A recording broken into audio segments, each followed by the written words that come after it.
Happening now, Congressman Tom Reed is urging state officials to look at the differences between urban and rural areas in regards to reopening. Plus, we hear from New York State Senator George Borrello on that topic and much more coming up next. The clouds are around downtown right now, but a little bit more rain is going to be on the way as we head throughout the middle of the week. I've got the full forecast details coming up as the news at noon starts right now.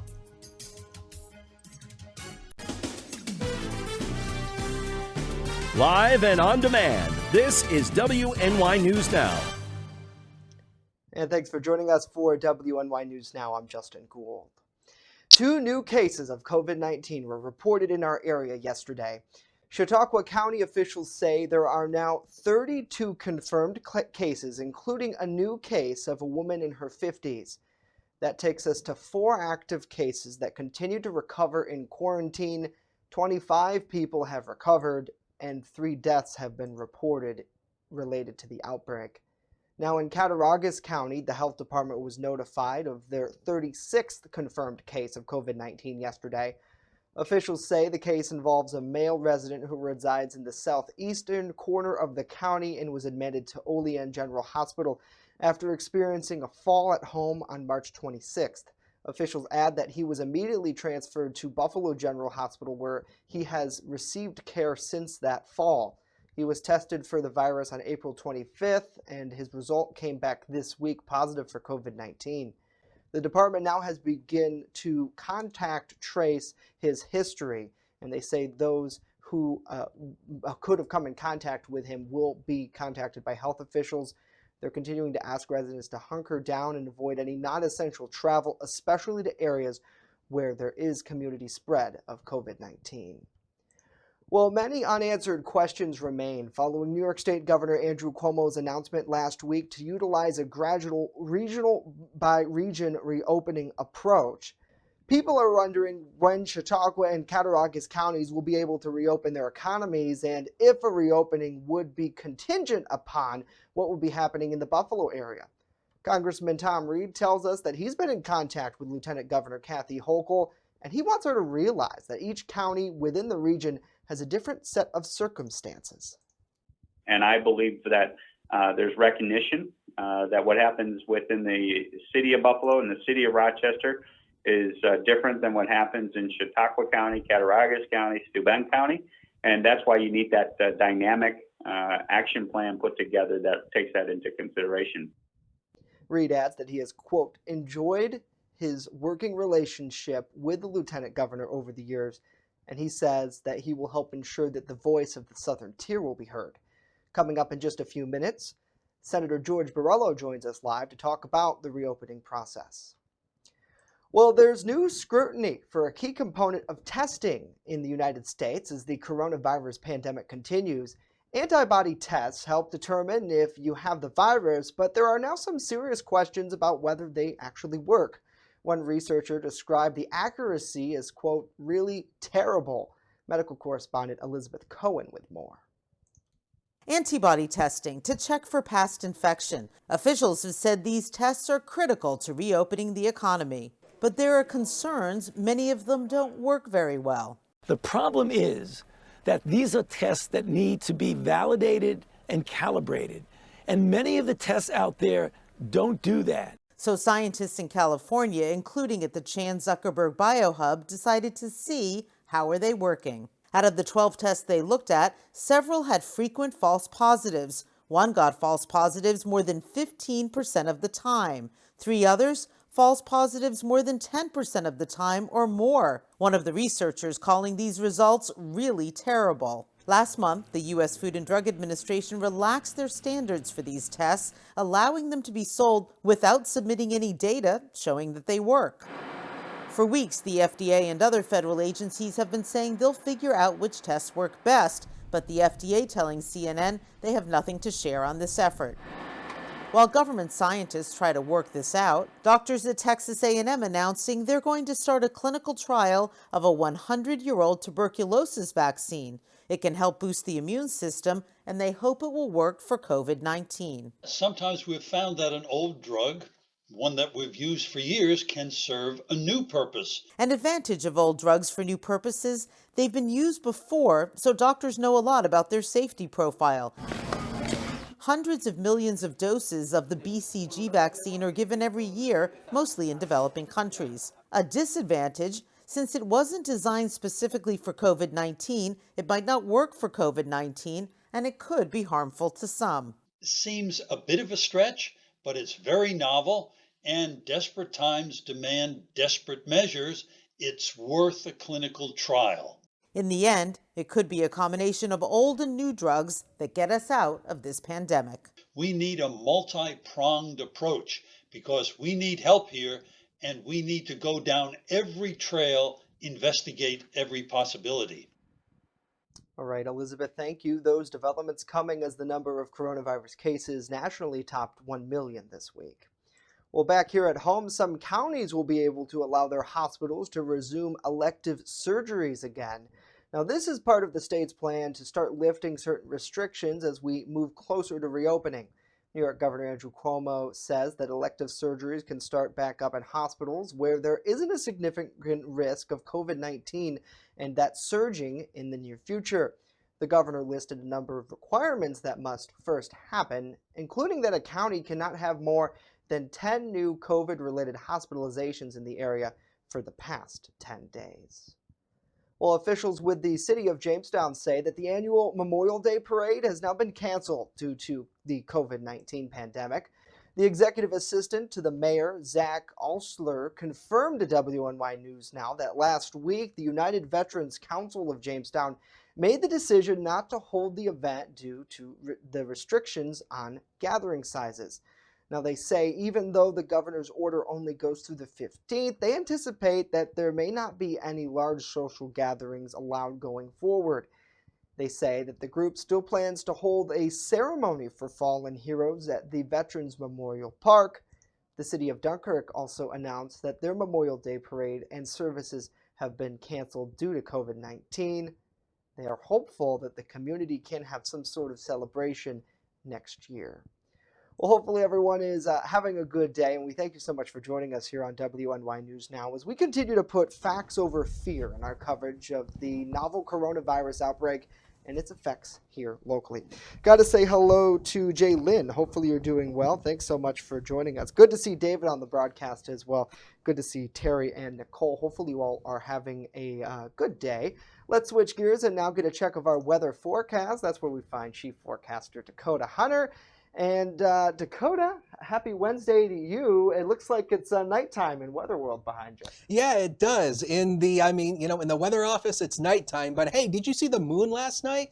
The moon actually was out for at least a period of time early last night. And I took this from my house, and I took this with my iPhone, believe it or not. That's not a bad picture, but really in order to take pictures of the moon, you really need to have like a DSLR camera.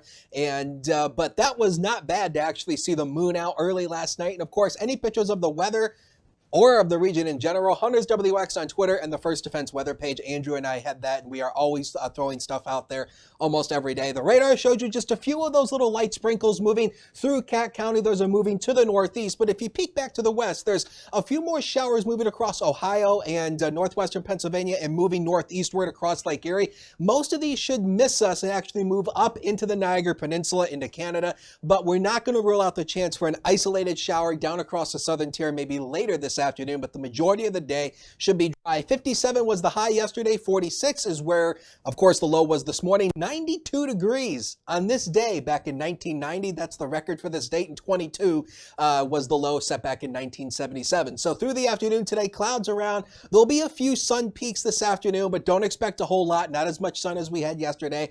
Very warm day and windy. There's that isolated sprinkle chance. 60 on the highest hills. Maybe 70, 71 near the Lake Erie shoreline. Very warm with a southeast wind, 10 to 25. Wind gusts could be around 35 to 40 miles per hour. It turns even windier tonight and tomorrow, and more rain returns. We'll talk about it in just a few. Justin? All right, Dakota, thank you very much. Coming up, New York State Senator George Borrello joins us to talk about the process to safely reopen our area amid this COVID-19 pandemic. Stay with us.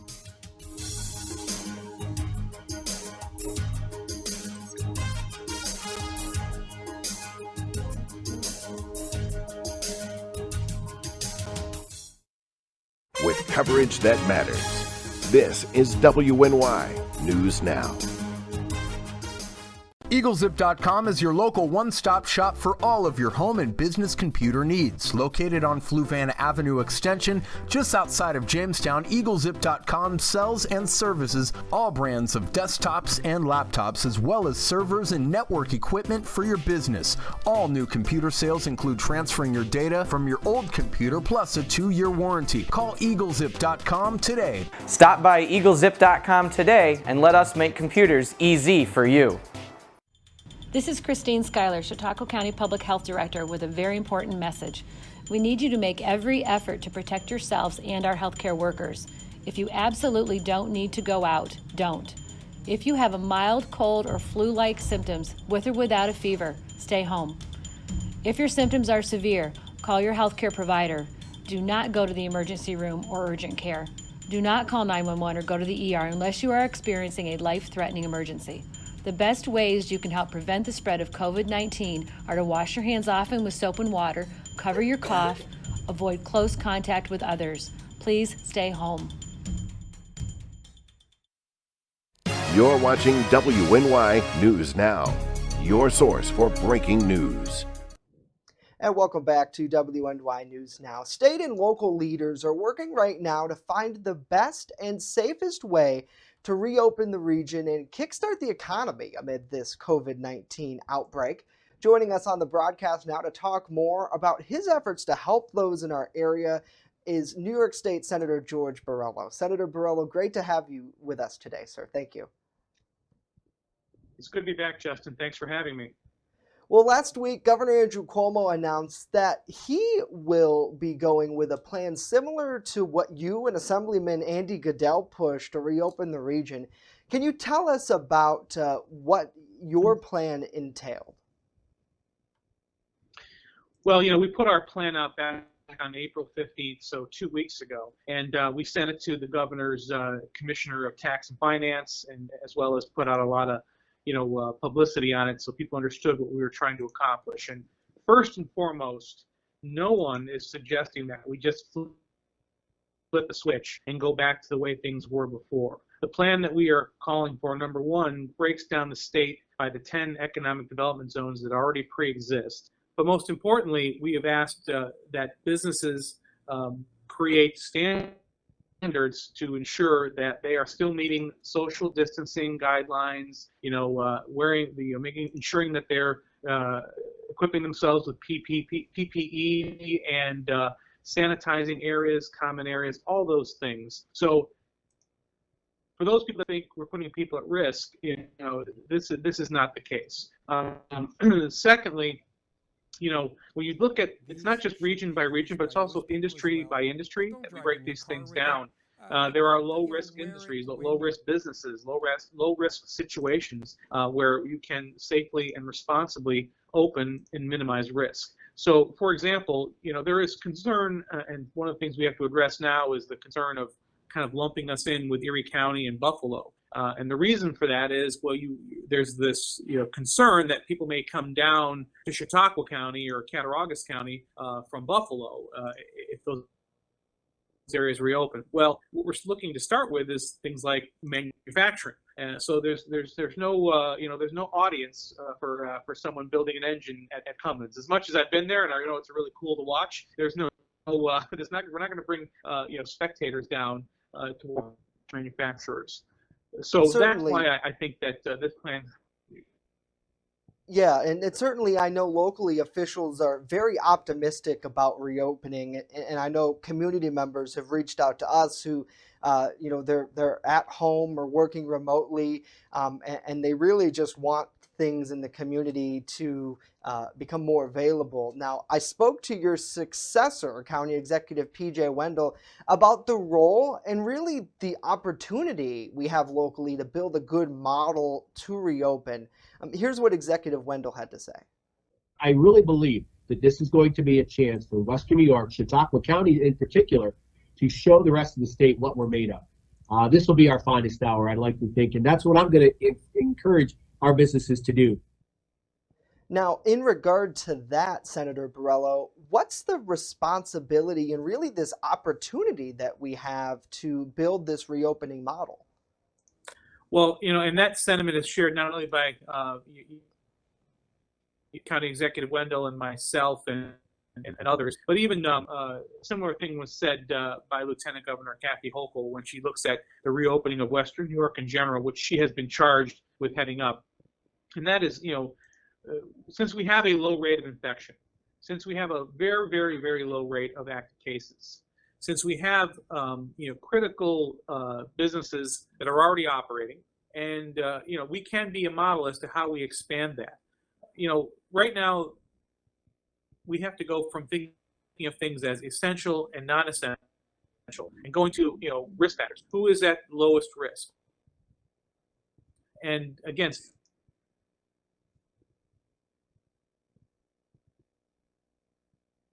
it's the best way to do that. And ultimately that can be a template for others. And as of right now, folks are already going out. They're going to big box stores like Walmart and Home Depot, and the risk there is based on what type of PPE and what types of precautions are people taking, including the people that operate those places. So to look at having Home Depot open and not a local business, a local greenhouse that can provide the same products, it's just fundamentally unfair, and the risk factor doesn't change. So I think we have to start looking at things in that light also. Now, as for the plan specifics, the governor really hasn't released too much information. And as we mentioned here earlier on the broadcast, Congressman Reed is urging the state to keep in mind the differences between Western New York and the different areas within it. How much of a factor do you think that will play into the reopening process? Or does it seem like Lieutenant Governor Hochul is sort of thinking as a regional mindset? Have you spoke to her? I have. I spoke to her recently, expressed the same concerns that Congressman Reed has, and not only that, but the outline of the plan that we sent, which we also sent a copy to her as well, calls out the fact that even though we're splitting things up regionally, that within those regions there are areas that need to be treated differently, especially those regions that have large metropolitan areas like Buffalo. That includes Western New York, and we called out specifically areas like Rochester and Albany, that have high population densities. So that was already part of our plan to begin with. So now some of the concerns, the challenges I think we face is the restrictions the governor is placing. For example, on contact tracing, which is determining once someone is tested positive, then how do we contact all those people they have been in contact with since they were contagious? Well, the governor said we need 30 contact tracers, people that are doing that job of tracing for every 100,000 population. Now that might make sense in downstate in a county like Rockland, where that would certainly be a good number of people. But here in Chautauqua County, that standard means 7 contract tracers for every 1 positive case. That just makes no sense. It's overkill, it's costly, and it's inefficient.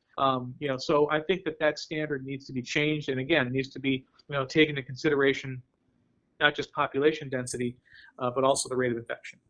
What type of timeline would you like to see for our area to reopen? I know there are a lot of people who are on both sides of the spectrum where, no, let's take this slow, do it in phases. And on this flip side, there's people who say, if my business doesn't open up tomorrow, I'm going to have some serious problems. Yeah. Well, I think it needs to be deliberate and careful. And again, we need to take the same precautions as we are doing now. We are saying we're not saying go back to, as I said, not go back to the way things were before, but how things have to be managed now. In the situation, that means that we're still going to protect people as if there is still the same, the chance of infection. So that being said, I think we can move forward, as soon as possible. As I drove to my Jamestown office today, okay, I drove by the roundabout at Route 60 and 20 in Fredonia. And there I witnessed literally none of the construction workers wearing any PPE and literally standing right next to each other, as is required in an outdoor situation where you have 2 people working on, whatever particular part of the project they're working on. So how is that okay, and not, another construction project? The only difference being that it is a publicly financed construction project versus one that's not publicly financed. Same thing with the wind turbine projects, which have still not been shut down, which, by the way, are out-of-town companies employing out-of-town workers, out-of-state workers. How is that safe? So what I'm asking for is consistency. So I know there's people out there that are frightened and that they want to keep things shut down, but the reality is we are not shut down. And those same construction workers on the roundabout at Fredonia, when they go on their break, are going to walk into McDonald's and Tim Hortons and Burger King. And what risk of exposure are they getting, and are they in turn transmitting without those proper safety precautions? So I'm calling on the governor to ensure that the publicly financed projects are following the same executive order guidelines as those that he's imposed that have been devastating on our local manufacturers and our local small businesses. And after we get back to what some are calling could be a new normal, what do you think that life would look like? More cautions, I would imagine, where people are saying, okay, if I'm going to the grocery store, if I'm working near strangers, so to speak, I'm going to have masks on, and office spaces, installing dividers. What does the next year, the next 2 years look like to you? Well, of course, this is changing on a daily basis. There was an announcement this morning that company Gilead has had some success in their initial human trials with a treatment. So, what it looks like today and what we project out for a year from now may look drastically different, even tomorrow. So it's hard to say what the next year is going to look like. But again, I will say what I said before. Until we see a fundamental change in the treatments that are available, we will continue to keep people safe in the same manner and that we're doing now. And then more importantly, in a more deliberate way, what you're seeing now at grocery stores and restaurants that are doing takeout and those particular businesses that have been deemed essential, those standards and practices need to continue, but they should be expanded and broadened so that our economy can restart. And I think there's another important thing here, because I've heard criticisms from folks saying that this is all about money and you're willing to put people at risk for money. And that's just only one part of the equation. Just since April 1st in Chautauqua County, we've seen a spike in drug overdoses. We've seen a 75% increase in domestic violence calls. We've seen more than a doubling of mental health crisis calls that our law enforcement officials are handling. And as this continues, we are going to see increases in homelessness. You're going to see increases in poverty. You're going to see increases in other deadly diseases that always come along anytime you have a severe economic downturn. So this is about public health as well as our economy, and restarting in a safe and prudent manner is absolutely essential, not only to the economic survival of our families and our communities, but also to the human health aspect. And in regards to that human health aspect, what do you want the community to know as we continue to move forward through this time? What's the messages for the families and for the residents of Chautauqua and Cattaraugus County and really the whole district? The message is really this, that we will get through this, and that throughout this we have seen, so much of the best in people who themselves are struggling, but yet that are taking their time to help others, whether it's sewing homemade masks for people, whether it's donating food to people that desperately need it, or just doing what we can to make sure that our friends and family members, are well and getting what they need. So continue to do that, and we will get through this sooner than later. And I would also ask those folks that are hesitant about restarting our economy to please look at the situation out there right now, understanding that if we can do this safely and responsibly, which is what we're calling for, that we need to start moving in that direction because not only is it about the here and now, but it's about the future. It's the future for your children, your grandchildren, and racking up all of this public debt while destroying businesses in the process is going to have an impact for what could be decades to come if we don't start getting our arms around this now. All right, State Senator George Borrello. Sir, thank you for joining us today. We appreciate it. My pleasure. Thank you. Let's get a check of our weather forecast now with Dakota. Well, if you looked at the radar Monday night, you might have noticed what looked like rain falling, but it really wasn't. It's what we call virga, or it's evaporating rain. Now, there's two parts to this. It has to do with dry air down at the surface. The drier the air is down low, the less rain that will fall. The other part that comes to this is the way the radar looks at this. Remember, radar looks at things above the ground. It doesn't see things at the ground. So as you get farther out from the radar site, the beam gets higher and higher and higher. So you're actually looking at this wet layer, not down low. So while it looked like it was raining Monday night, it really wasn't. It was mostly just evaporating as it came down, so we didn't notice it. Isn't science great? Wind advisory is posted for the western southern tier. This starts this afternoon at 5 o'clock and will run until 6 a.m. Essentially on Thursday. That means some wind gusts, possibly near 55, especially near 45, 55 miles per hour, especially tonight. And then early tomorrow, it'll definitely be turning windy once again. Here's our storm system. It's right here. Notice this line of showers and storms coming through the Midwest. All of this is basically moving, and this little, the low pressure area is right in here, and the low is actually just going to kind of stall out back to our west. So the next several days are going to be wet with on again, off again rain showers throughout the day. Here's Future Scan for you. It tries to spit up the idea of maybe a few isolated showers. Wouldn't necessarily rule that out. I think the majority of the afternoon should be mainly dry though. Tonight, we'll start to get into the better chance of rain. And again, the rain will continue on again, off again through tomorrow. This looks like a frontal boundary starting to move on through tomorrow. And then the rain will be basically widespread throughout the day tomorrow. It will taper off a little bit later Thursday into Thursday night going into Friday. But the one point going into this is there's likely going to be some heavy downpours basically at times with this. This is going all the way through Friday. This is the computer estimated rainfall amounts. We're looking at about, a quarter of an inch to maybe upwards of an inch in some spots. When you work down to northwestern Pennsylvania, right down here, this is likely where some of the heavier rain could be, maybe upwards of 2 to 3 inches down there. But around here, we're not expecting that much. But again, there could be some low level, there could be some, some minor creek flooding, especially if the heavy rain actually causes of course, the water level to rise. Look at these temperatures through the afternoon today. Jamestown 66, Randolph 65. Come on, guys. This is a heat wave, but not a whole lot of sunshine out there for you, though. A lot of clouds, though. Look at Ripley, 70, Westfield, 71. Come on. How could you not enjoy this? Here comes the next 7 days of your life that are coming up on the screen right now. 62 tomorrow, and again, on again, off again rain.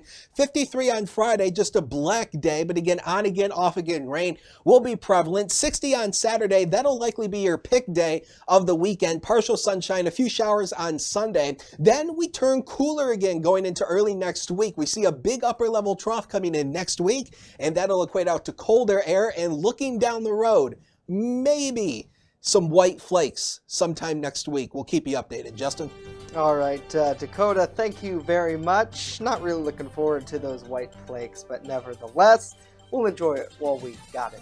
That's going to do it for us today. Of course, news continues 24/7 at WNYNewsNow.com. And when you're on the go, stay in the know by downloading our mobile app. Just search WNY News Now in the Apple App Store and Google Play Store. Subscribe to breaking news push notifications, and we'll keep you informed. We leave you with this live shot over downtown Jamestown. If you can, get out and enjoy the weather today, of course, while practicing good social distancing. We're back tomorrow. See you then.